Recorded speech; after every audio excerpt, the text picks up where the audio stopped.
Bonjour, dans cette capsule, je vous parle de l'enregistrement d'écran qui est disponible à partir du centre de contrôle.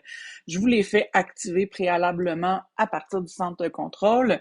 Donc, on vient dans le centre ici en descendant du coin supérieur droit vers le bas et on a notre enregistreur d'écran qui est disponible ici. Donc, on voit que je suis actuellement en train d'enregistrer mon écran et une mise en garde importante, c'est de ne pas oublier d'activer le micro parce que par défaut, il enregistre seulement les gestes que l'on fait sans enregistrer la voix. Donc, pour ce faire, on maintient le bouton enfoncé et on vient en bas activer le micro. Donc, en ce moment, je suis en train d'enregistrer. On le voit ici dans le coin supérieur droit. Et, par exemple, on pourrait s'en servir pour faire enregistrer une leçon. Donc, par exemple, ici, à l'aide des outils d'annotation qui sont disponibles dans l'application Notes, je peux enregistrer ce que je suis en train d'écrire.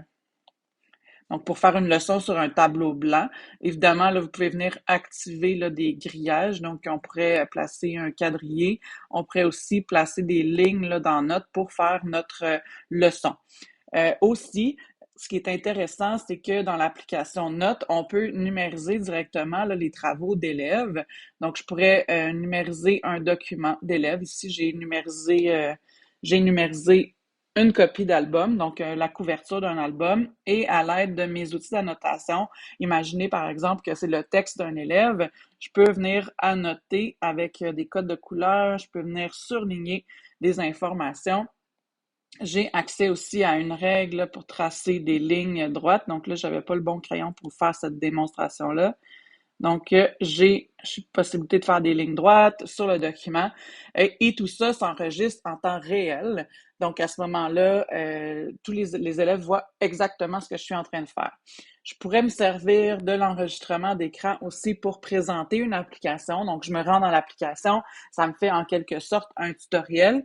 Je peux me servir aussi de l'enregistrement d'écran pour voir la métacognition de l'élève. Donc, par exemple, on pourrait donner un problème mathématique à l'élève et enregistrer ses réflexions tout au long qui nous explique comment il fait pour résoudre le problème. Donc, à ce moment-là, on a accès à la réflexion de l'élève derrière le problème mathématique. Je peux aussi m'en servir, par exemple, à l'aide de Biblius. Si je me rends sur Biblius à partir du web, je pourrais avoir un livre et enregistrer la lecture de l'élève sur ce livre-là à ce moment-là. Donc, ça va nous donner un fichier vidéo et la lecture de l'élève va être enregistrée par défaut. Ensuite, je pourrais aussi m'en servir pour expliquer une situation d'écriture, expliquer des problèmes mathématiques. Bref, il y a plusieurs utilisations. Sûrement que vous ferez des liens de votre côté en tant qu'enseignant. Donc, c'était l'enregistreur d'écran. Et pour l'arrêter, évidemment, on vient ici, on appuie sur le bouton rouge dans le coin supérieur droit et on va pouvoir arrêter notre enregistrement. Bonne journée!